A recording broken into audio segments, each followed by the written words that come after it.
मित्रांनो, सर्वांना जय जिजाऊ मराठा लग्न अक्षताच्या या सामाजिक प्लॅटफॉर्ममध्ये आपल्या सर्वांचं स्वागत आहे. यावर्षी पावसाने सोयाबीन जवळपास पूर्णपणे पिवळी पडलेली आहे.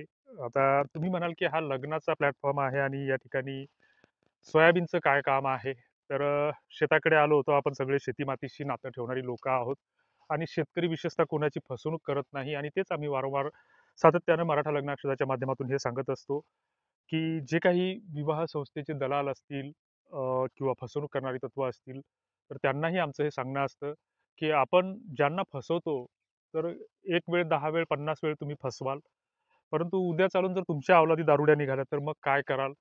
आता सोयाबीन इकडं पावसामुळं किंवा दिवसाला पुरली म्हणून पिवळी पडते आणि मग तिथे आमच्या तुमच्या मुला-मुलींचे हात हे लग्नाच्या हळदीनं पिवळे होण्याऐवजी त्यांच्या डोक्यावरची केसं ढवळे होण्याची वेळ आली तरीही आम्ही त्यांच्या लग्नाचा विचार करत नाही.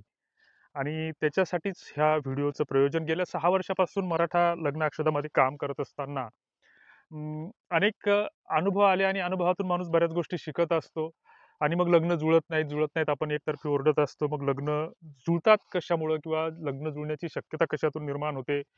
मग त्यासाठी आपण मराठा लग्न अक्षदाच्या प्लॅटफॉर्मवर काहीतरी बदल केला पाहिजे आणि त्या बदलाच्या हिशोबानं अ, आम्ही काही चेंजेस करण्याचा प्रयत्न केला. मात्र बऱ्याचदा असं होतं, की आपण करायला जातो गणपती आणि तयार होतो मारुती.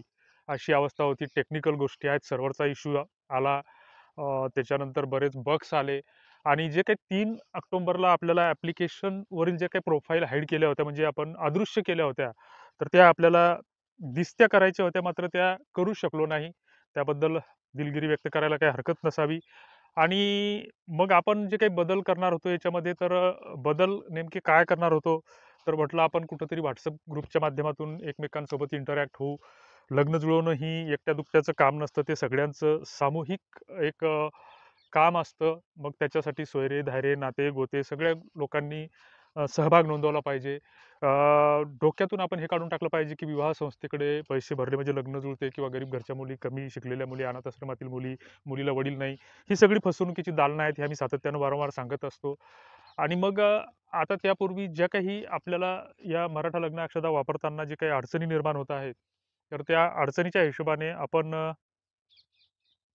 प्ले स्टोअरला त्या मराठा लग्न अक्षदावर आपली प्रोफाईल जी काही नोंदली असेल, नोंदणार असाल किंवा यापूर्वी नोंदलेली असेल, तर ती सध्या अनव्हेरिफाय केलेली आहे आणि त्याच्यामध्ये तिला आपण व्यवस्थित एडिट करावं, ओळखपत्र टाकावं. तुम्हाला जो काही मेसेज येईल, तर त्या मेसेजच्या माध्यमातून तो WhatsAppचा ग्रुप तुम्ही जॉइन करावा आणि तो ग्रुप हा फक्त ओळखीच्याच लोकांसाठी असणार आहे आणि या ग्रुपवर आपण बायोडाटे प्रसिद्ध करणार आहोत.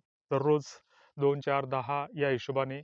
ज्या काही ॲपवर तुम्हाला प्रोफाईल दिसतील, तर त्याला उगाच कुठेही रिक्वेस्ट टाकायचा प्रयत्न करू नका, उतावळे-बावळेपणा करू नका. लग्न ही ओळखीत, नात्या-गोत्यात, परस्पर संवादातून जुळत असतात, हे आम्ही नेहमी सांगत असतो. आणि सगळ्यात महत्त्वाचं म्हणजे तुमच्या व्हेरिफाय प्रोफाईल अपडेट ठेवा. त्याच्यानंतर आपण दररोज 10-20, 10-20 असे बायोडाटे व्हेरिफाय करू किंवा प्रसिद्ध करू.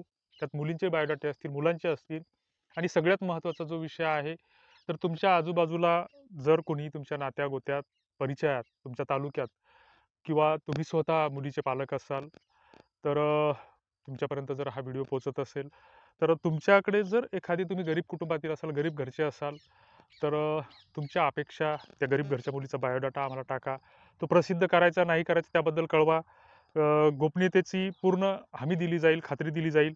आम्ही आमच्या परीने तुमच्यासाठी स्थळ सुचवण्याचा प्रयत्न करू. मग तुम्हाला जर तुमच्या भागातलंच पाहिजे असेल, तर भागातलंही मिळेल.